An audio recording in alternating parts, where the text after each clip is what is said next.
여러분 안녕하십니까? 헬로티비 뉴스입니다. 내년 4월 10일 치러지는 총선이 이제 200일도 채 남지 않았습니다. 여야 정치권은 바닥 민심을 잡기 위해서 총력전을 펼칠 것으로 보이는데요. 취재기자 연결해서 인천 지역의 총선 동향 살펴보도록 하겠습니다. 네, 송효창 기자가 화상 연결돼 있습니다. 자, 송 기자, 우선 인천이 총선의 바로미터로 평가되고 있는데 그 이유를 좀 들어볼까요? 네, 역대 선거 결과를 보면 알 수 있는데요. 지난 2012년 19대 총선을 보면 당시 인천 지역 국회의원 의석수는 12석입니다. 이 중 당시 여당인 새누리당과 제1야당인 민주통합당이 각각 6석씩 나눴는데요. 당시 총선에서는 새누리당은 전국 300석 중 과반인 152석을 확보했습니다. 13석으로 늘어난 2016년 20대 총선에서는 여당인 새누리당이 6석, 민주당이 7석으로 비슷했는데 전국 결과도 새누리당이 122석, 민주당이 123석을 차지했습니다. 2020년 21대 총선은 당시 여당인 민주당이 11석, 미래통합당이 2석으로 민주당이 전국 180석을 확보해 압승하기도 했는데요. 결과만 놓고 보자면 인천 판세가 전국 축소판으로 봐도 될 것 같습니다.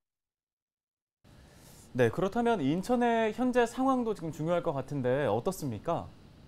네, 먼저 인천은 안개 속이라고 표현해도 될 것 같습니다. 이번 선거는 전국 이슈가 인천에 직접적인 영향을 끼쳤기 때문인데요. 특히 현 민주당 대표인 이재명 의원의 거취 문제가 화두로 떠오르고 있습니다. 지난해 6월 1일 지방선거와 함께 치른 계양구을 국회의원 보궐선거에서 당선돼 여의도에 처음 입성을 했는데요. 하지만 최근 이 대표의 이른바 사법 리스크가 심화되면서 계양구 정치권에선 또 다른 민주당 주자들이 기지개를 켜는 모양새입니다. 이 대표의 구속영장 청구에 대한 법원의 판단이 중요한 포인트인데요. 서울중앙지법은 27일 새벽 2시 23분쯤 특정경제범죄 가중처벌법 처벌 등에 관한 법률 위반의 배임과 뇌물, 역의 위증교사와 외국환 거래법 위반 혐의를 받는 이 대표의 구속영장을 기각했습니다. 방어권 보장 필요성 정도와 증거인멸 염려의 정도 등을 종합하면 불구속 수사의 원칙을 배제할 정도로 구속의 사유와 필요성이 있다고 보기는 어렵다는 것인데요. 일단 구속을 면한 만큼 이 대표의 행보가 다시 주목받을 것으로 보입니다. 그렇다면 이제는 내년 총선 출마 여부인데요. 최근 더불어민주당 내부에서는 이 대표가 개항으로 다시 출마할 것으로 보고 있습니다. 또한 인천의 경우 대부분의 지역이 민주당 의원으로 채워진 만큼 현재 자리 지키기에 나설 것으로 보이는데요. 하지만 전당대회 돈봉투 살포 의혹으로 구속 기소된 윤관석 의원의 남동구을 지역과 같은 의혹으로 탈당한 이성만 의원의 부평구 갑 지역은 현재 누가 들어올 것인지 알 수 없을 정도로 안개 속입니다. 국민의힘 역시 남동구을과 부평구 갑 탈환을 위해 움직이는 모양새지만 현재까지 뚜렷한 후보군은 나오지 않고 있습니다. 하지만 전체적으로는 일명 유정복 라인으로 꼽히는 이행숙 정무부 시장을 시작으로 박병일 인천시 정책수석과 박세훈 인천시 홍보특보, 조용균 인천시 정무수석과 고주령 인천시 대변인, 손범규 인천시 홍보특보 등이 총선을 대비 중인 것으로 알려지고 있습니다. 인천 지역에서 오랫동안 정치 기반을 닦은 정의당의 선전 여부도 주목할 만합니다. 예, 그렇다면 내년 총선 출마 후보군의 좀 윤곽은 언제쯤 드러날 걸로 예상할 수 있을까요? 네, 현재까지 추론해 볼 수 있는 정도지만 올해 말이면 대부분의 후보군이 확정될 것으로 보입니다. 민주당은 현역 의원과 출마가 예상되는 전직 단체장들과의 공천 싸움이 걸려있는 만큼 상당한 진통이 예상되고 있는데요. 반대로 국민의힘 같은 경우는 동구 미추홀구을 지역의 윤상현 의원과 인천시당 위원장인 배준영 의원을 제외한 나머지는 앞서 말씀드린 유정복 라인이 합류가 유력해 보입니다. 하지만 최종 결정까지 남아있는 시점에 중앙당 전략공천 등 변수가 작용할 수 있는 만큼 조금 더 지켜봐야 할 것 같습니다. 네, 알겠습니다. 소식은 여기까지 듣도록 하겠습니다. 보도국 송효창 기자였습니다. 다음 소식입니다. 김동연 경기도지사가 경기 북부 특별자치도를 위한 발걸음을 서두르고 있습니다.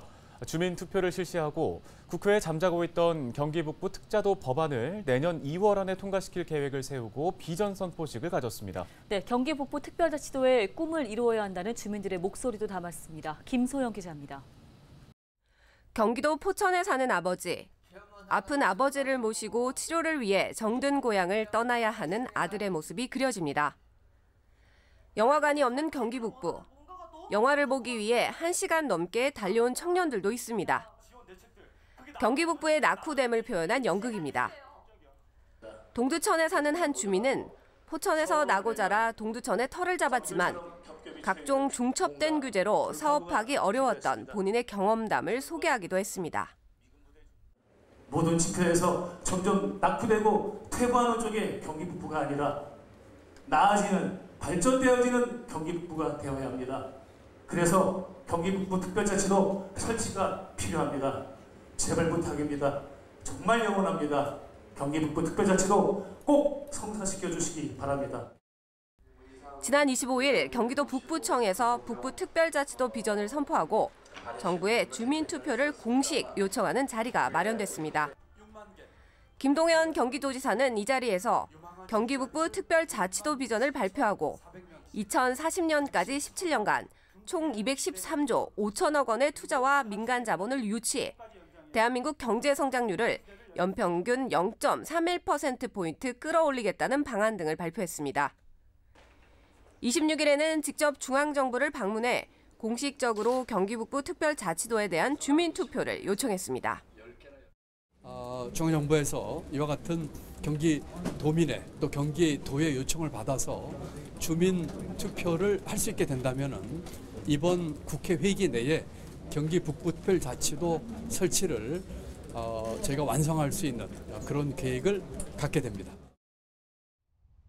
경기도는 국회 행안위에 계류 중인 경기 북부 특별자치도 설치 특별법 3건이 21대 국회 임기 만료 전 통과할 수 있도록 내년 2월까지 주민투표를 실시해야 한다는 입장입니다. 올해 말까지 법적 선결 요건인 주민투표가 이뤄져야 21대 국회 임기 내에서 특별법 제정이 원활히 이뤄질 수 있습니다. 헬로티비 뉴스 김소영입니다.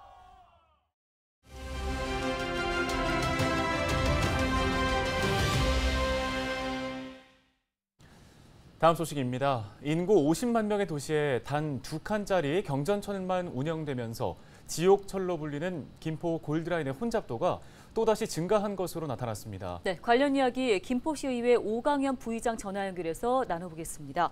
자, 부의장님, 이전에 지자체가 이제 개선을 약속했던 김포 골드라인입니다. 이전에 무엇을 약속했었고 현재 어떤 점이 달라졌는지 이 부분부터 좀 설명해 주실까요? 김포시는 지난 4월 김포 골드라인 혼잡 완화 특별대책을 발표하고 서울 동행버스 및 똑버스 운행, 출퇴근 급행버스 증차, 버스 전용 차로 연장, 골드라인 증차 기간 단축, 혼잡 역사 구급 대원 및 안전 요원 상시 배치 등을 추진 중입니다. 버스 전용 차로를 연장한 데 이어 서울시 버스 총량제 진입 규제를 설득해서 서울 진입 버스 증차를 이끌어냈습니다. 평일 출퇴근 시간에 사호동에서 고촌, 개화, 김포공항까지 총 10km에 이르는 버스 전용 차로를 완성한 결과 개통 전과 비교해 버스 통행 시간이 6.5분에서 9.7분 정도 감소한 것으로 나타났습니다. 총 5종류의 70번 버스를 운행하고 있으며 600명이었던 출근 급행버스 이용객들이 2,300명으로 증가했습니다. 또한 앞으로의 계획으로는 내년 6월부터는 현 골드라인 23편성에서 6편성을 늘려 29편성으로 증차하고 전편성 투입 시 배차 간격을 기존 3분 7초에서 2분 30초로 단축 운행할 예정이며 골드라인 혼잡률이 다소 해소될 것으로 기대해 봅니다. 네, 김포 골드라인의 혼잡도가 늘어나면서 응급 환자 또한 속출 중이라고 하던데 김포 골드라인의 현재 상황은 좀 어떻습니까? 네, 9월 26일 현재 김포시에 따르면 9월 김포 골드라인의 평일 출근 시간 오전 7시에서 9시 평균 혼잡도는 200%에 달한 것으로 나타났습니다. 지난 6월부터 버스 전용 차로 개통과 셔틀버스 투입 등 대책이 시행되면서 평균 240%에 달했던 혼잡도가 190%까지 내려갔습니다. 하지만 8월 휴가철이 끝나고 개학까지 맞물리면서 다시 혼잡도가 200% 이상으로 증가한 것으로 나타났습니다. 지난달부터 이달까지 직원들에게 공유된 응급환자 발생 사례만 6 내지 7건으로 출근 시간대를 포함한 평균 혼잡도는 여전히 매우 심각한 상태입니다. 예, 말로만 달라지는 것이 아닌 실제 개선이 필요해 보이는데요. 지자체가 김포 골드라인 혼잡도 해소를 위해서 어떠한 실질적인 정책들을 내놓아야 한다고 보시는지요? 네, 저는 이제 세 가지 정도를 말씀드리고 싶은데요. 첫 번째로 골드라인 증차 투입 시기를 앞당겨야 합니다.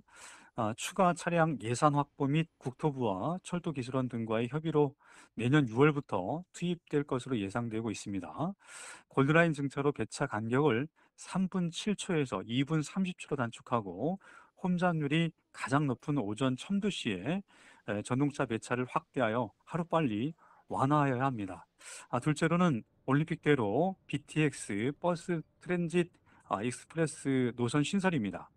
BTX를 도입하면 평균 통행 시간이 올림픽대로의 행주대교 남단에서 당산역 10km 구간은 93분에서 60분으로 강변북로 수성나들목에서 강변역 8.6km 구간은 62분에서 32분으로 각각 단축될 것으로 예상되고 있습니다.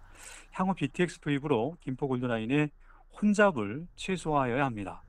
셋째로는 서울 지하철 5호선의 노선 확정과 예비 타당성 면제 등 조속한 추진이 필요합니다. 우리 김포는 인구 70만을 바라보고 김포 한강2 컴팩트시티 조성 사업의 광역교통 개선 대책 차원으로 서울 지하철 5호선 김포 연장은 시급하고 필수적입니다.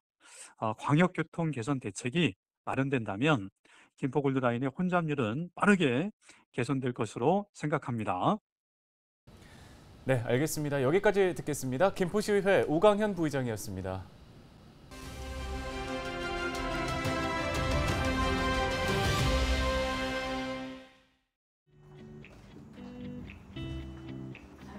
안녕하세요. 어서 오세요.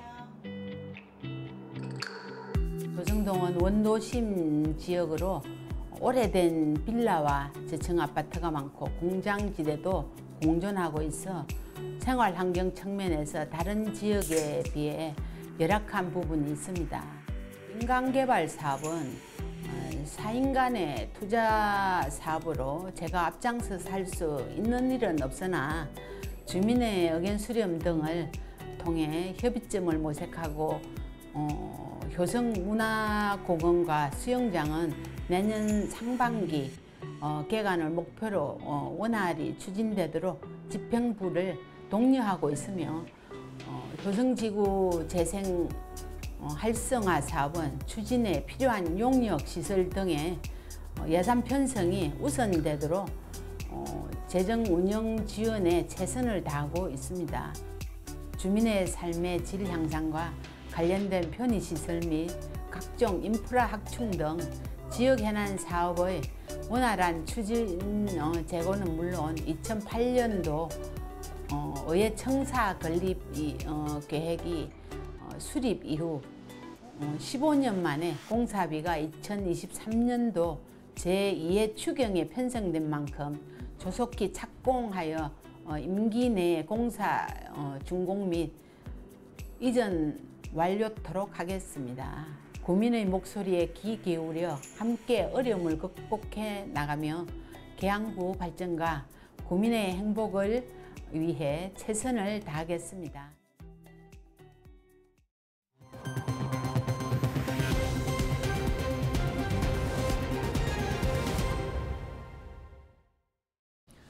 인천 내항 재개발이 본격화됩니다. 인천시 인천도시공사는 인천항만공사와 내항 18부도 재개발 공동사업 시행 기본 업무 협약을 체결했다고 밝혔습니다. 이번 협약에 따라 그동안 인천항만공사가 단독으로 추진해온 인천 내항 18부도 재개발 사업에 인천시와 인천도시공사가 공동사업 시행자로 참여하게 됩니다. 인천 내항 18부도 재개발은 28만 6천 제곱미터의 항만 부지에 오는 2028년까지 해양문화 친수 공간을 조성하는 사업인데요. 현재 한국개발연구원에서 국비 지원을 위한 예비 타당성 조사를 진행하고 있습니다. 이들 세 기관은 실무 협의체를 구성해 재원 분담 비율 등도 협의할 방침입니다.